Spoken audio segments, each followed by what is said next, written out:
Hello, everyone. Jackie here from the editing studio. This one turned out a bit longer than we anticipated. We ended up recording for like an hour. So this one's going to be a three-parter. We're going to do the first one here, and the rest will follow in the coming weeks. So yeah, back to the video. Hi friends, and welcome to Wives vs. World, where we have fun talking about queer stuff as a married, trans, cis, lesbian couple. I'm Jackie. I'm Anya.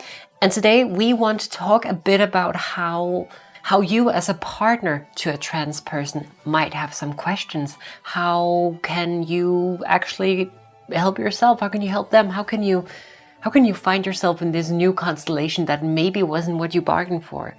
So, right off the bat, if your partner comes out to you as trans, that might be something that you just can't handle. That might be a deal breaker for you. And if that's the case, then we can't really help you. Anyone's justified in ending a relationship when they want to. There's, no rule that says you have to stay if you don't want to, so that's fine.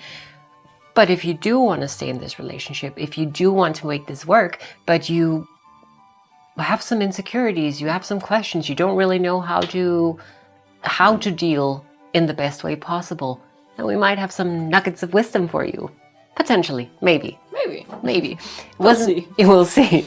It wasn't really a deal breaker for us because, as we've already talked about in other videos, we were much more focused around like the people we were with. So I liked Anya for who she was, and she liked me for who I was. So the whole trans thing was not necessarily an issue. No, exactly. It was never a deal breaker. It was just, how do we navigate it? Yeah, how do we move forward? That was kind of the mentality. Exactly. I was a bit worried that when I came out, how that was going to affect you, because I didn't necessarily know if you would be cool with like being forced into a de facto homosexual relationship, or if you would feel a bit tricked or something. But that was none of those feelings. No, exactly. Yeah, but I can see that a lot of our comments, there are people who talk about that their relationship's not working out because they or their partner is trans. And yeah, I can't relate. No. But we're not expert in that subject. No. But we are experts in making it work and how to move forward if you do want to stay with the person. So we'll try to say something about that. So we want to talk about mainly 3 topics. The first one being, what's this going to mean for you as a partner? What are some things that you can think about? What are some questions you can ask yourself?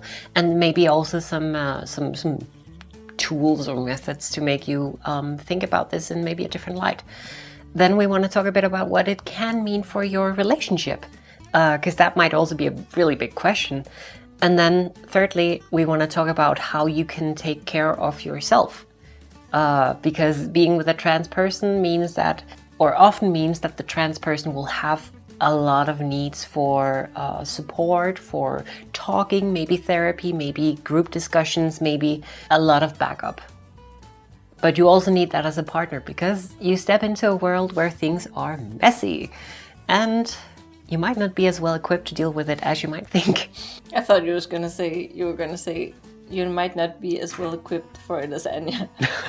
Anya was well equipped. She's a little bulldog. She's feisty. I was 16 and ready to fight the world. Like, I had no issues. So let's start out. Some things that you might think, okay, what's going to happen to me? My partner just came out as trans. Does that mean I'm no longer straight, or does that mean I'm no longer gay or lesbian or whatever? What does that actually do to my sexual orientation and feeling of self? And as we mentioned, if you see this as, nope, I'm 100% lesbian, I can't date my partner now that they came out as a trans man, there's not much to do about that. If that's your feeling, that's your feeling. But I think, and maybe you agree, I think it actually helps to think of sexuality more as a spectrum, more as something that can be a bit more fluid, and also something that, for me at least, is more of a guideline than an actual rule. The code is more what your called guidelines than actual rules. Barbosa. If you like someone, you like someone. That's my general take on love. That's probably because you're not... I'm not steadfast on anything. And maybe I also find it sometimes a bit reductive to be very, very, just this and only this and never anything else. Like, there might be preferences. I do have preferences. But at the same time, I also know there are exceptions to my rule, you know? So like, being a bit more flexible or maybe not putting a label on yourself can actually be something that helps you find your way into this, while also respecting your partner's gender. Yeah, exactly. Yeah, so if you are a cis woman and you're suddenly with a woman, but you just don't feel like a lesbian for whatever reason, maybe you've been together for many years and you have a really strong self-identification as something else, you don't have to identify as a lesbian. No. You don't have to suddenly go into another box. You can still say, I love this person, and then just not have a label for your sexuality if that makes you uncomfortable. It literally doesn't matter. No, and I think we've come a long way, but we are still very quick to ascribe personality traits and interests and ways of being to groups of people. So we look at, lesbian, that must mean short hair or carabiner or vegan or flannels. Exactly. And maybe you just don't vibe with that kind of... No, but we owe it to groups of people and minorities especially to allow them to be as diverse as anyone else. So maybe you don't see yourself in the contemporary picture of what a lesbian is. Maybe that's not you, and that's fine. It doesn't have to be you. You can just be with a woman. It doesn't have to be more complicated than that. Yeah. But at the same time, I don't know, if you insist, if you are really, really hung up that you are straight and you want to be straight, and for that reason you can't see your partner as a different gender. Yeah, I don't know what my point is here other than that might be a problem. That might be a problem. Like, it's important that you remember that this is not something your partner is doing to you. You probably know that, but at some point, at some base level, you might think someone is disrupting the good thing we have, the status quo. But in reality, I think if you can make it work, you really owe it to all involved to be respected and cared for.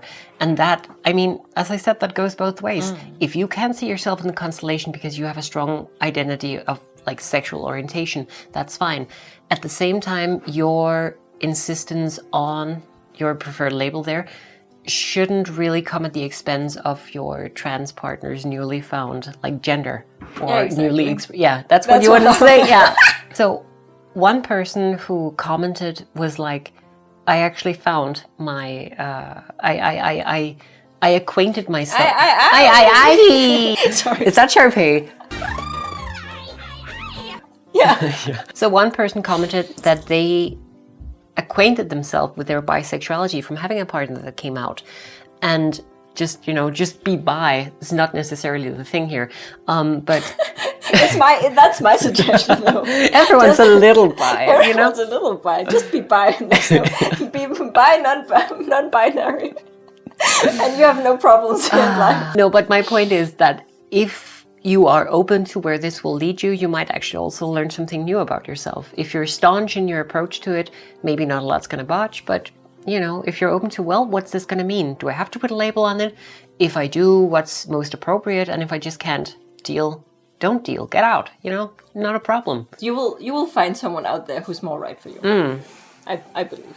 Exactly. Is that all There is also something about gender identity and gender stuff. Because there might be some things that up until now you have taken for granted as that's a boy thing or that's a girl thing or that's something men do or women do or whatever. Maybe that's not you, and we're not talking to you.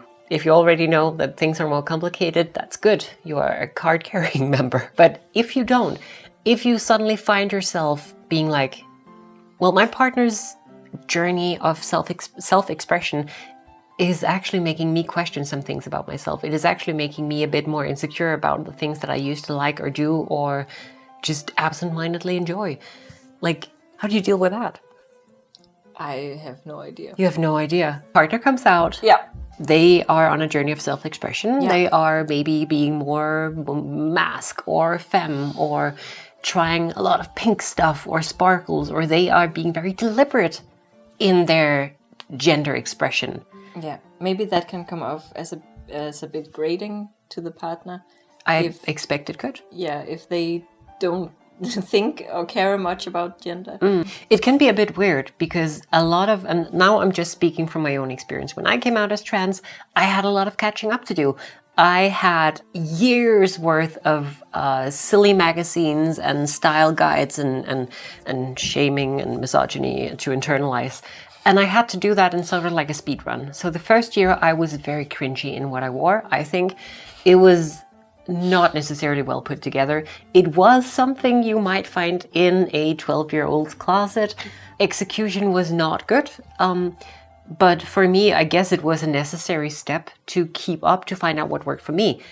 And I could maybe mistakenly believe that that was a bit sometimes grating to you, who has always been very style forward.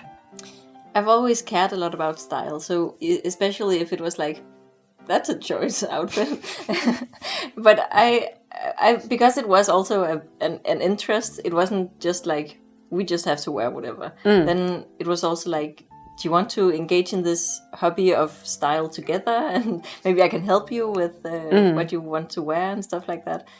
So we did that a lot together. And if you don't do that, if you're a partner who just, you can see the cringe, the not great styling, and you just go, ooh, I'm not attracted to you anymore, I don't like that, and then like just don't say anything and pull back and stuff. I can't imagine that being very good or helpful to either of you. No.